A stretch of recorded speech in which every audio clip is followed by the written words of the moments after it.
That'll work. Hello. Welcome to another episode of Peaceful Prisons Podcast. My name is Baylen. With me is Abby. Hi guys. And today we're speaking with Kevin. Kevin, how are Hey, you how's it going? today? Good, good. Let's go. Yeah, excellent to see you again. It's always great talking to you. Having been in similar places in the past, Yeah. been in Oregon State Prison for a little while. We want to get into some topics that have to do with parole and getting out and the challenges and the triumphs. Like what are some of the successes you've seen, and what are the difficulties you've gone through and still going through. So walk us through how that's been for you. I understand you've been in and out a few times. Yeah. So walk us through what that's like for you. Well, so for me, so yeah, I did. I did a few prison sets, and each time getting out was, it was pretty much the same. You're required to check in, and sometimes it's once a week, and sometimes the restrictions are lighter than other times. I got out once, and it was check in every week, and they want it, or twice a week, until you find a job. Then they reduce it down to once a week, and they want the UAs, of course, and things like that. And this last time getting out, they were a lot easier. I basically got out with a plan. I gave them a plan, told them what I was doing, and they said, "Okay, well, we're going to put you on once a month, right?" And now, of course, that once a month is still somewhat inconvenient. I think that one of the struggles with having to go and check in is that, especially when you get out with that growth mindset. Okay, you get out with not wanting to go back, wanting to do good, right? And staying away from all those people that you basically took yourself away from by being incarcerated for that duration of time. And then you have to go down to the parole office, and they give you a scheduled time to meet. And it's like my appointment's at 9:30 on a Thursday, and you get in there at 9:30 on a Thursday, and then they don't come and get you out, come out and get you out of the lobby until 10:15. Okay, well, not everybody in that parole office is on parole. Most of the people sitting in that office are people who are still in active addiction, old acquaintances, old friends. And not only that, but when you get out, and I think a lot of people can relate to this, when you get out, you have what's called a prison shine about you. Okay, and you automatically, like, there's something about it, and you attract people, and people want to talk to you, and people want to exchange information, right? And parole and probation office isn't the place for it, you know. But it was once a month, so it wasn't, you just kind of keep your head down and do what you're supposed to do and get out of there. When they tried to let me this time, because of I just humbled myself. I just followed I just did what I was supposed to do, and so they tried to let me off of parole early. And they give me a call, and they said, "Well, hey, we're going to give you early. We're going to bench you. We're going to put you early discharge." And because of my past and knowing the drill, I said, "Nah, you can't do that." And my parole officer was kind of shocked, and she's like, "Well, what do you mean?" I was like, "Well, you're going to have to staff this with your superiors, because I have restitution, significant amount of restitution, and you're not allowed to. By my understanding, you're not allowed to let me off of parole." Or bench me until I have paid that, and that will not be paid by the time I get off. I'm making my payments, doing everything right, but it won't be done. And so she staffed it, and I was, of course, they didn't let me off. But then a month later, she says, "Well, we restaffed it, and we're going to let you off, because of the things I was doing, right?" But reintegrating back into community, right? Like, I chose to go to school, to go to the community college, and I chose to do all my classes in person, right? Because I knew that I needed a different connection, and I can tell you, for that first year, I had a hard time not identifying with who I used to be. When you're incarcerated, like, we don't get a chance to not be that, our past, anymore, right? Like, we have to, first off, I mean, we have to put on a persona when we're in there. Like, you got to be somebody to survive, right? And then you get out, and it's almost a relief because you don't have to be that person no more. But you've been that person for so long that it's hard to not identify with it. And so when I would talk about things, and you know, I made myself known, right, with the community at the school. You know, I got into tutoring. You know, I became a math tutor almost immediately. I became a TA almost immediately. Got real integrated into the school. And so luckily, fortunately, I had a couple of people that when I'd say things, they'd correct me and they'd be like, no, no, no, not you are, you used to be, right? And I kept identifying like, I'm this bad person, right? I'm doing good, but I'm this bad person, and you don't understand, you know. And finally, after you get away from that, it's nice. It's nice to be able to change your tense, your past tense, you know. But it's difficult. It's difficult. There's that social anxiety. There's that, you know. I'm definitely not putting myself down, but you know, I'm tattooed all the way up my neck. Now, tattoos are very socially acceptable, right? But when you're still identifying as a convict or an ex-convict, it puts that jacket on you, if you ask me, you know.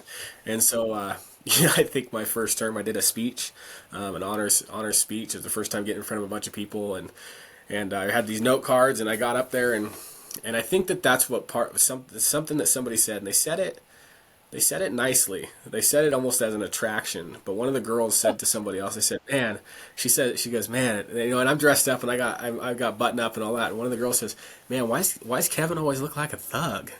Right? And she said it in an attractive way, but it was like I was like, "No, man." And so like, and that's one of those things that I'm still disconnecting from. Like now I get this thought in mind, like I look like a thug. You know what I mean? I'm built like a brick shit house and tattooed up. I mean, I have a walk, you know, and, and so I just do my best to hide it all with a smile, man, because all that negativity back there, you know what I mean, to survive it.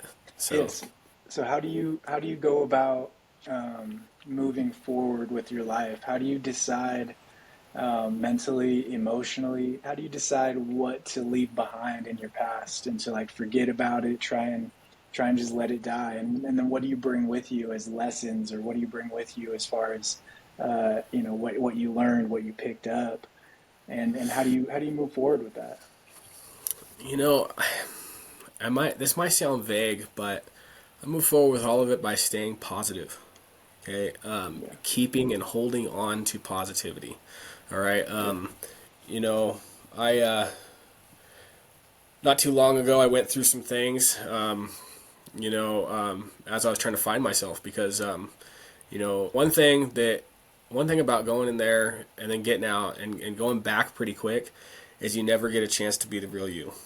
Um, you know, you know, before you go in, you're the person that's, you know, committing felonies and you know, reckless, and then you go in there and then you have to put on the persona, and which each person survives a little different, you know, but then you got to wear this persona to survive, and then you get out and you got that shine, right, which is fantastic, but still that's just that shine of freedom, right?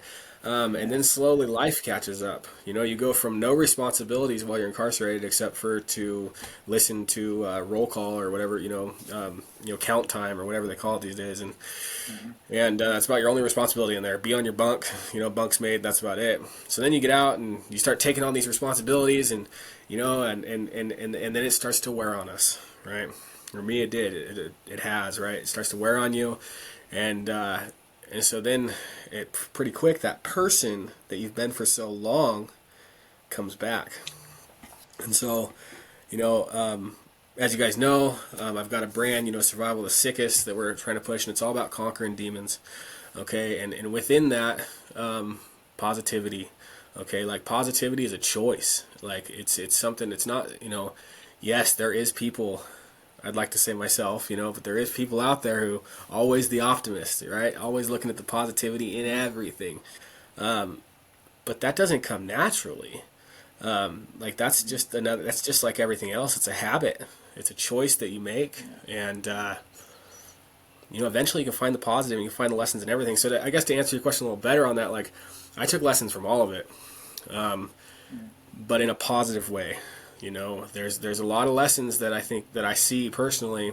Other people have been through similar situations, and they take these lessons negatively, right? For instance, support. Okay, I didn't have a lot of support when I was in there from the outside world. I had my mom, and grateful for her for it. No buts about it. Okay, I had my mom, and I was super grateful for that. Other than that, though, I didn't get a lot of letters. I didn't get a lot of letters. There wasn't a lot of people to call, and so, uh, you know, I don't know. So just finding yourself, I kind of lost that full train of thought where I was going with that because we started talking about my mom there, but How Yeah, you had to. does the community come into play? Because the community doesn't always respond positively, right? And especially you had mentioned that you look like a thug, whatever yeah, that means, that is pushed by mainstream media. That's pushed right. by, all of these outside forces to where I think it's I think it's hard for the community, especially if you don't know a lot of people that might look different or have different walks or have been formerly incarcerated. If you don't know, how can the community catch up and how can we kind of progress that stereotype a little bit more while somebody who's formerly incarcerated stays positive? Yeah. Well, see, I didn't run into a lot of issues with that personally. With like being accepted by the community. And I don't know if it's the way I carry myself or the accountability behind me. Because it's one thing to take everything and minimize it, right? And oh, I just did this, or I only did that, right? But it's another thing to be like, oh no, like I made some serious mistakes, some things that I shouldn't have done, and now I'm moving past that. And then it's also in how you wear that smile. I think it goes a lot to do with that staying positive. So I follow what you're saying with the community, but I think that the community, I mean, here where I'm at, is real accepting. They're real open. Um, you know, um, I haven't really been personally rejected much by community as an individual. So, That's awesome. I mean, That in I'm itself grateful for is a that too. blessing.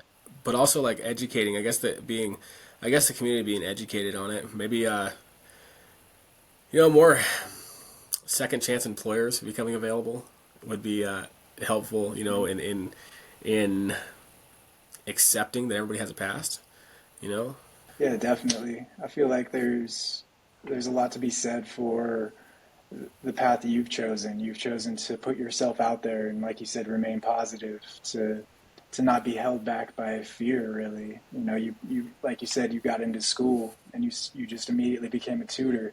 So you're putting yourself in these interactions with so many different people, and you're getting positive feedback because they're just seeing who you are. They're just Growth. seeing who Kevin is. They're not looking at who you were, 5, 10, 15 years ago. They're seeing you now, right? Um, so how do you go about, or what happened? Like, how did you go from that person to this person? Like, what was it that clicked? What changed in you? Well, you said one word that in that there's a quote, and it's a pretty cliche quote, is but the word fear, right? A lot of people see, like fear is this abyss, right? This abyss of the unknown, right? And I'm not going to say the quote exactly like it is, but basically, you have this ocean of fear, right? And if you just take the first step, you realize that it's only 6 inches deep. It's only 6 inches deep, and you can walk all the way across, right? Um, and, another thing I want to say too about being able to be the person that I am and want to be is that I changed communities, right? As you guys know on social media, my last name is Marvin, which I actually just got that legally changed yesterday at the courthouse, which is pretty cool. Congrats. But Nice, but yeah, congratulations. it's a pretty big step. It's been talked about for a long time. But the thing is my other last name, which is long and very unique, Tiefenbach. It carries some weight, and that's also in a different county though. Everybody with the last name Tiefenbach, except for a couple of us are not doing well, not doing well at all. And so I started going by, changing my name, went to a different community. They gave me that opportunity to not everybody did not see that person from 5-10 that spent that way for 5 to 10 years. But so that helped a lot too, but when it comes to being able to put myself out there, a lot of us have already been through the hardest parts, like, being taken away from our families, or choosing to commit those actions that take us away from our families, our people, and then we don't talk to any of them. Okay, and to touch on the lessons, right, that you take with you is like I think some people have a hard time with that. That's where I got sidetracked when I brought up my mom, was that one of those lessons that I hear from a lot of people is like, you find out who your real friends are. Okay, yeah. I can't agree with that. Okay, because I don't know about you guys, but it's kind of difficult to sit down and write a letter out here. Okay, it's where life is busy, life is not, and it's not easy, right? And receiving a phone call from somebody in prison is dang near just as difficult as calling out from prison, and so to take that lesson, to hold on to these grudges and these resentments and not let all that go, it just helps carry that negativity, right? It just helps you, like, or not helps, but it just keeps making, like, setting it a reality in your mind, that negative mindset, to not taking things personal, I mean, and I guess that would be something too with the community, right? That I've gotten pretty good at, man. Getting out the first time, I remember, and I'll never forget it. I got out, and Mom picked me up, and the very next day we went to Winco. Okay, and we went to Winco, and here I am. Okay, respect. You know what I mean? I'm 20 years old, and I've got this harder mentality, right? And like, oh, I just got out of prison, and just very arrogant, right? And we went to walk into a store, and the person in front of my mom didn't hold the door for her. Oh man, I lost it. Hey man, I just got big real quick with him, right? And and I look back at it and I'm like, you silly guy, because these days, matter of fact, I just had, again, with my mom, we drove down to go pick up pizzas, right? And I pulled in next to somebody who was also had somebody inside waiting to get their pizza. Okay, well, we're parked like this, okay? And my door is close to this door. And this guy walks out with his pizza, so I threw it in reverse and I backed out so the guy could get in, right? And he gets in and I pull forward and they didn't even acknowledge me. They didn't acknowledge me. They didn't nod their head. Nothing. Okay. It's no big deal, man. I didn't do it for acknowledgement. I did it just to make it easy on somebody. You don't know what's going through. Him and his wife, him and his girlfriend, they might be fighting, and he just don't care about what anybody's doing. You know what I mean? Like, you never know. And Mom did mention. She says, oh, she goes, no, thank you, no wave, no acknowledgement. I was like, yeah, well, nope. Can't, some people, man. But listen, we don't know what he's going through, so it is what it is. Right. You just can't take these things personal. The little things, the big things, even like. Somebody takes I can't take it personal how I look. If somebody makes a judgment on how I look or the things I say or my terminology, that's fine. Eventually those people come around. You know what I mean? You see them enough in the community, and you build that reputation. There's some things out there that talk about your character is what matters and not your reputation. Well, your reputation matters, but your character is what builds that reputation, right? And it's what changes that reputation as well. Yeah, I love hearing it. Go ahead, Abby. I like that story about we don't know what other people are going through, because it makes me want to double check myself. Like, am I saying thank you when somebody does something nice? Because I also don't know what that nice person is going through, right? Like, the person that got into your car had no idea where your headspace was. And to say thank you might have brightened your day or kept you on an even path and made your life a little bit easier too. So on the flip side, it makes me want to be more cognizant of the people around me that are going above and beyond. Right. Well, I'm Yeah. glad I could put that to plant that little seed to grow. Heck yeah. Hmm. Yeah, that's what it's all about. I feel like spreading that positivity and that momentum, keeping up that momentum of just doing the right thing. Like you said, it's a muscle. It's a habit you have to work and build so it grows. So then we can practice every day. And that goes for anyone struggling with addiction, struggling with crime and their history, or just depression, anxiety, and whatever they got going on. It sounds like you've gone through a lot of growth, and getting out. You know, you've grown. Your family's coming together. You got your daughter. Let us know some of the positive things that are happening for you in your life now. Oh man, uh, we could get into that. This could once I start figuring, started getting into that growth mindset and starting to wear the smile more often and starting to tell, like even random people at the gym, right? Like I've chosen to stay at a smaller gym, so there's not as many people that go in and out of there, right? Well, I don't. It's not that I don't care, but at the same time, like I don't need to know your name, okay? But when I see you over and over in a row, it's like, like I'm gonna interrupt your workout. I'm gonna touch my headphone. Hey man, I play. Hey, look, I'm really happy to see you here. Really proud of you for being here. Have a good day. And it's kind of funny because some of the you already know that like different people take that different ways, right? Yeah. Yeah. But at the same time, like no, really, like I'm happy to see you. You know what I mean? Because the gym is all. It's more than just health. Physical health like that for me that is mental health to the fullest. Like go in there and let some of it out, right? But yeah. So it's been a battle. Basically, when I got out, I'll try and shorten this part about my daughter and the string of events that happened. But basically, when I got out, I wasn't ready. I wasn't really ready to become like the parenting plan dad, like oh here's your parenting time and all that stuff and but I did my best. It was I got out in November and where I'm at, there's snow on the ground. It's cold. I wasn't driving. I mean I had a bicycle. My child's mother and my child lived about 2 miles away, and so I did my best. I showed up to her gymnastics practice and cheered her on and things like that. But I was trying to get things figured out, and Mother's Day comes around, and so I asked my mom for a ride over to my child's mother's house so I could hopefully take my daughter to go get some Mother's Day gifts, and I found the house empty, completely empty.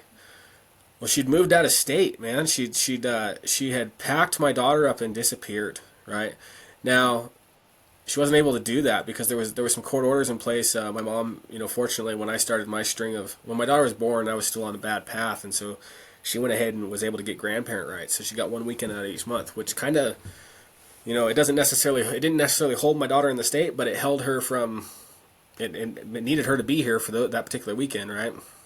Well, she went against the grain on all of it. So through all this, I'm doing full time in school and I'm working for the school, and then never traveled much, not by airplane, right? So I had to track her down and found her. Found her. I was able to kind of play the game and convince her to let my daughter come back to be with her family, and then I flew down there and flew us both back. Well, she'd already been served with papers at that point. I had already filed for custody, which I knew was going to be a nightmare. Okay, with my criminal record, now she has somewhat of a record, but mine's extensive, right? And so I knew it was gonna be a battle. So, anyways, I got her back and had her for like 4 months, 5 months. Got to see my daughter grow significantly in that little period of time, being around me, and then some other things started coming out in the wash about her mom, and people started reaching out to me because they seen my post with my daughter and started reaching out to me and telling me things about my child's mother, and I was like, oh, this is more serious than like I'm not going to be able to be the every other weekend Disneyland dad like I want to be, right?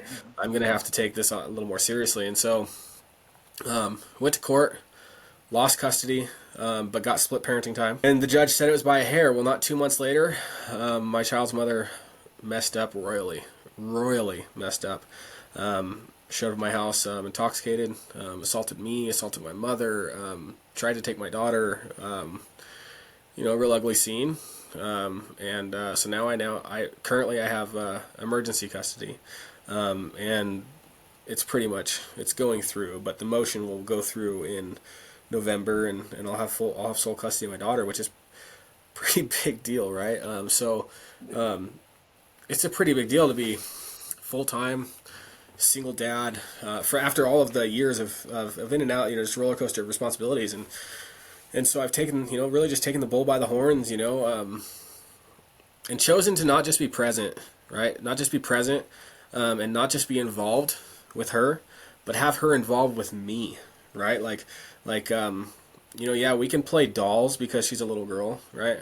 But I'm a dad, okay? I'm not a mom. I'm not your friend. Like I can be your friend, but I'm your dad first. So let's do things that we want to do.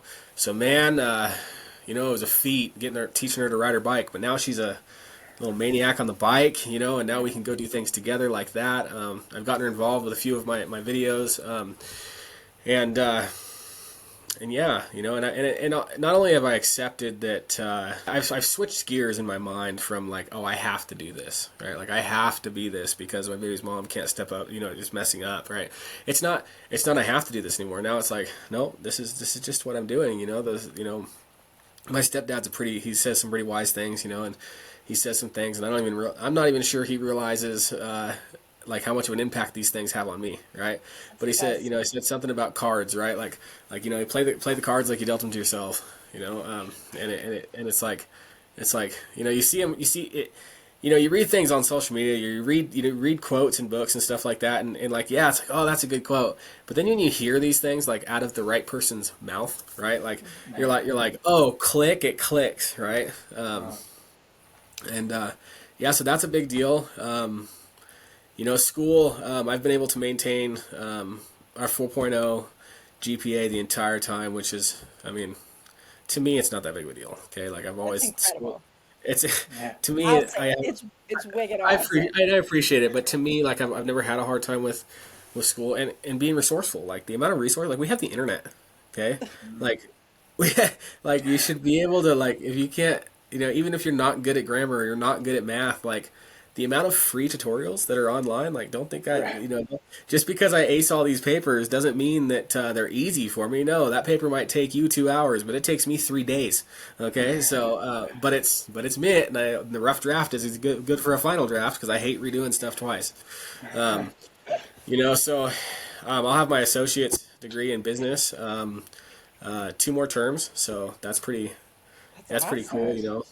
It was unfortunate. My stints in prison were so short that I wasn't eligible for any kind of education Right. other than my GED. Right, I was able to get my GED 4 times, 3 times. Sorry, 3 times. Once before I went to prison, and then they didn't have records of it, and it helped me save time. So I said, yeah, I'll get my GED. And then the next time I went in, they didn't have records that I did my GED. I said, yeah, I'll get my GED. And so, that's their bad, really. That's just part of working the system. But yeah, a big scary thing I'm doing right now, and I say scary because I'm real passionate about it, and it's a very saturated market. Is survival of the sickest. I know it's backwards, but you can see it behind me.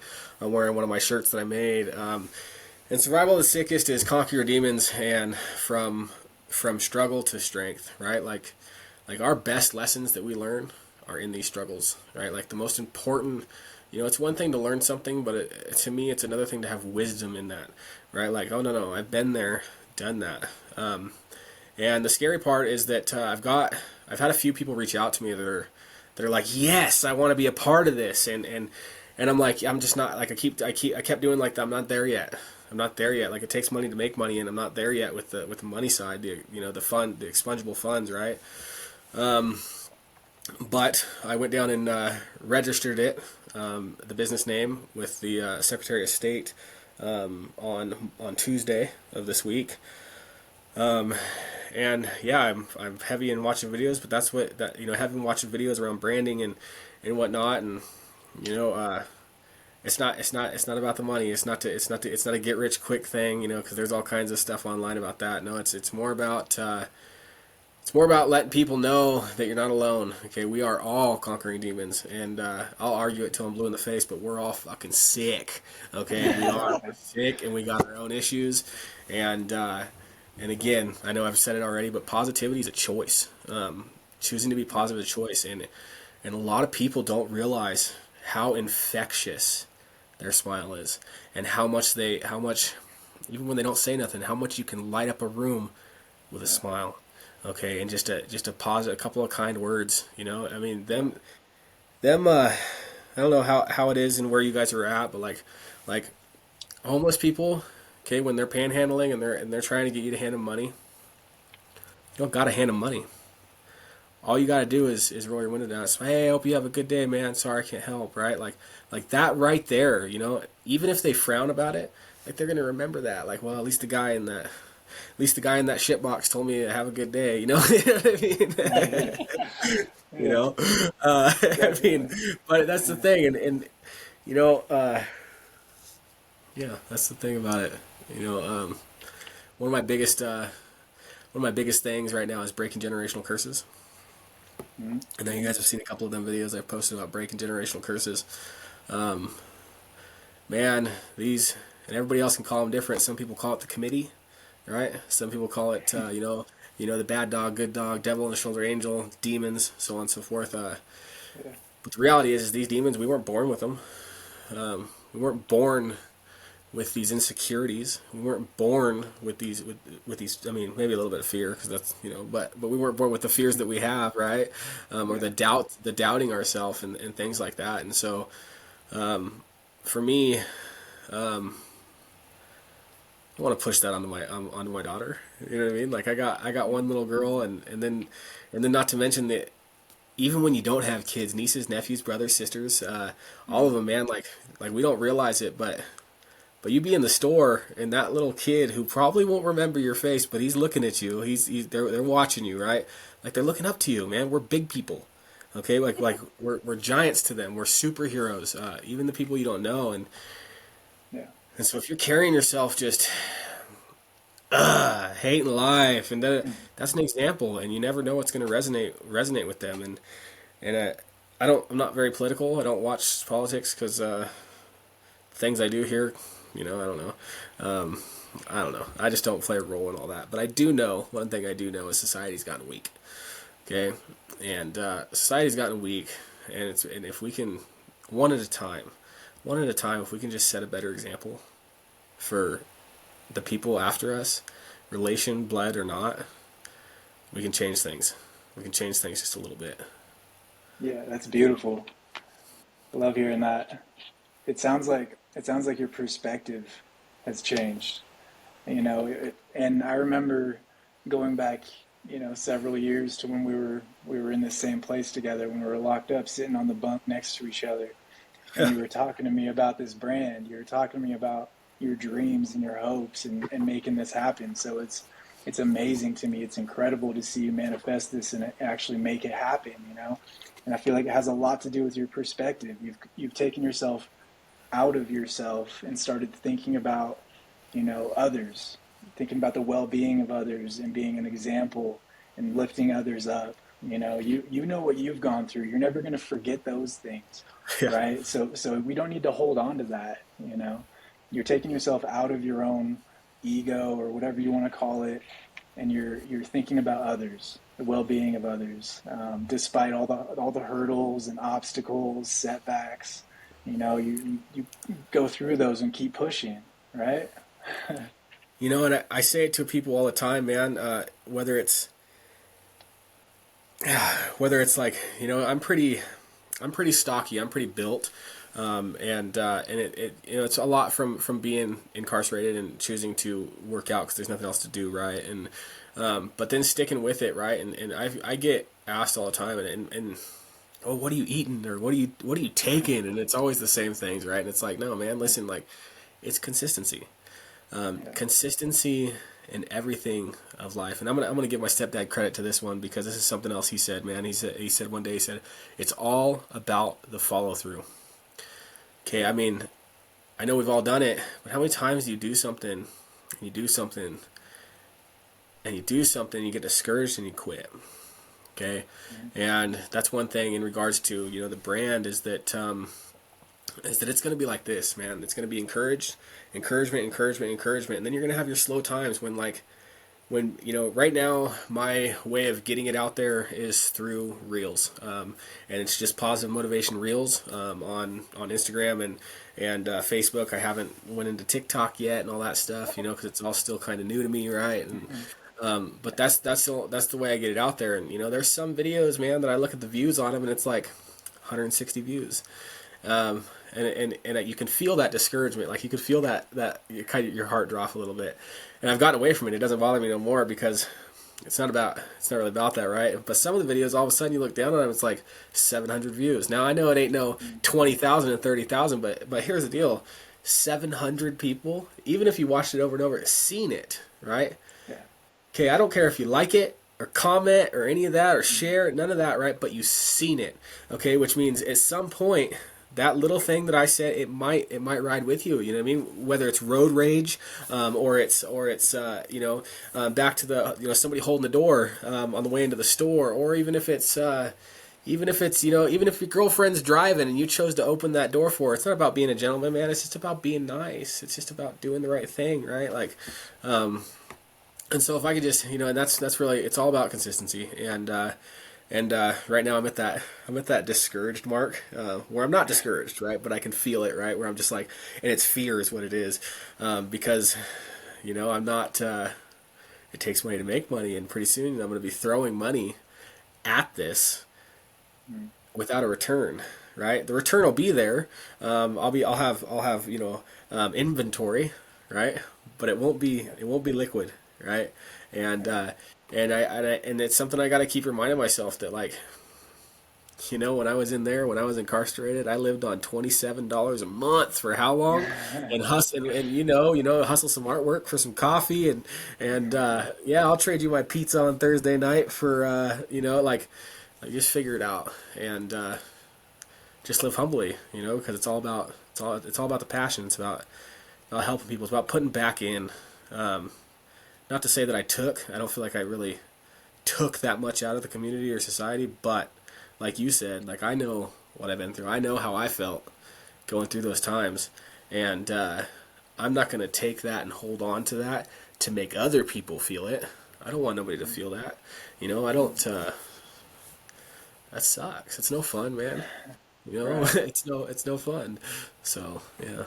It's funny you mentioned door holding. When I met Baylen for the very first time in real life, I was out there for a couple days or whatever, and I didn't open a single door. He opened up every door. And so I came Yeah. back home, and my mom was like, "Okay, how was your trip?" And she was like, "Oh, you didn't die. That's cool." And I was like, "You just like opened every door for me." And she was like, "Oh, so he's nice." And I was like, "No, it was like so weird." And she was like, "You liked Yeah. it?" And I was like, "Well, I don't know. It was just like freakishly nice." And she's like, Yeah. "Oh, like you could try opening doors for other people now." And I was like, "No, no, no, no, no." But now I do. I like catch myself like opening doors for my kiddos, and Yeah. it does. Like random little things stick with you so much that cost nothing. And Right. your positivity is so, you can feel it. You speak it. You feel how kind you are and how positive and how you're not asking for anything in return. You're just sharing love, and that's amazing. It's so beautiful to watch and watch you grow, both personally and your brand. It's very exciting. Well, it's pretty cool, and appreciate it, and that's what it's all about. So it's all about, it costs nothing, and I Costs love it too. I nothing. love it. It costs nothing to smile. You know what I mean? It doesn't cost anything. And you don't even have to share what's behind the smile, because it can be whatever you need it to be, man. Right. Yeah. Complete. Yeah. Yeah. It could be. It could be. Everything could be a little bit better if everybody just took themselves outside of their own personal gain and just thought about how to lift up others around them. You know. and and I want to say, I think that in that right there, like, to get there, okay, like, and you mentioned, I don't know if we were recording yet when you mentioned it, but the changing everything is scary, right? And Yeah. and yeah, if you try and take that on as a mission, and you try and change everything at one time, Mm. I, I mean, I know everybody's different, but I'm going to say it and say you're going to fail. You're Yeah. going to fail. You're going to get discouraged, and you're not going to have a person's not going to have the resilience at that point to push through that particular type of failure, especially when it's personal, right? Mm. But also, you do only have to change one thing, and that's everything, right? Mhm. And it's taking one demon on at a time, Yeah. and changing that habit, and building through that habit, and I mean, all the way down to music. Okay, Mhm. like I got on to like I still listen to I still listen to some hard stuff, you know what I mean? Some negative stuff, some dark stuff. But a lot of my stuff is like it's like motivational, and I wouldn't necessarily go Christian rap route, but basically, man, it's still it's very positive. It's about overcoming things, you know what I mean? And it's all about repetition and consistency, and I'll repeat it and repeat it and say it because that's what it is. Like if you're trying to get into that growth mindset, if a person's trying to get into the growth mindset and becoming that person who's always an optimist, right? Always positive, you got to listen to it. Okay, you got to listen to it. You got to hear it. You got to read it, and you got to be it, and you got to just keep making that choice to do so. I mean, I've gone as cheesy, I call it cheesy, but I've gone as cheesy as talking to myself in the mirror. Man, I tell you what, I mean, and parents, Abby, and Baylen, you might be able to relate too, right? Like as a parent, okay, it's one thing to have been there the whole time, okay, but to just have a 5-year-old dropped in your lap and here you go, I'll tell you what, dude, when you be Mhm. careful what you wish for, because if you wish for patience, it's gonna come to you in a funny type of way, right? And so and I'm not ashamed to say it, like I've had some freak outs, like, because I'm not a sheltering dad, and I've had a couple snaps, and I've had to go look at the man in the mirror, like, hey, check it out, it's gonna be all right, like. Yeah. You didn't come this far just to come this far. It's gonna be all right, dude. Yeah. It's And been a few years too. My oldest is now 12, and he'll tell me straight up. He'll look at me and be like, "Mom, you could have been nicer." And I'm like, "Oh, yeah, I could have been. yeah, Sorry." yeah, And then I have to like I owe him amends. Like, I'm sorry you had to see me when I was frustrated, and I wasn't thinking about my consequences. Like, this is important. Thank you for calling me out on that. But yeah. at the time, it's very annoying. Yeah, oh yeah. At the time, it's like, man, you try and leave the room and go in a different room, and you shut the Yep. door behind you, and then they follow you, and you're like, what? They Why are you knock in and here? bang on the Oh, door. just because. I just want Yeah. to see what you're doing. I'm doing not you Alone right now. thing. Yeah, yeah, exactly. I'm doing Yeah, adult alone thing. Yeah. Leave me alone. Well, you're doing great, and I don't know. I'm just excited to see your progress. I'm excited to see how well you're doing. It's amazing to me the kinds of positive things you can do after having such a rough past. That yeah, goes for anyone in this situation. Just one step at a time, one baby step at a time, one day at a time. Just take your time and, like you said, just keep reinforcing that positivity. Just keep bringing it. I love seeing it. Um, I think we're going to wrap up this episode pretty soon. So, cool. any final thoughts? Anything else you'd like to get out there and just let the listeners know? Yeah, it might be small, but I'm going to touch on what you just said. Baby steps. Okay, Yeah. baby steps turn into giant steps.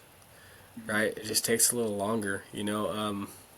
I think that comparison and trying to make up for lost time will cost you more time. Right? There's no making up for lost time. Okay, the past is the past, and all we can do is start right now. We can start right now, right here, and move forward, and stay consistent.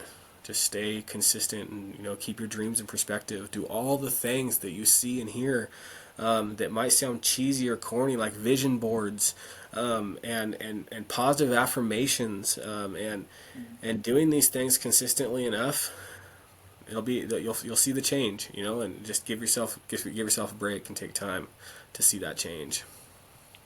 Awesome. Well, thank you very much, Kevin. Thank you, Abby. I appreciate you both being here and sharing your time and sharing your experiences. I love talking with you guys. This is great. Yeah, thanks for having To me. all the listeners, just let us know your reactions to the episode. We'd love to hear more. And yeah, see you next time. We'll do this again very soon. All right. All right, all right. All right. Thank you, guys.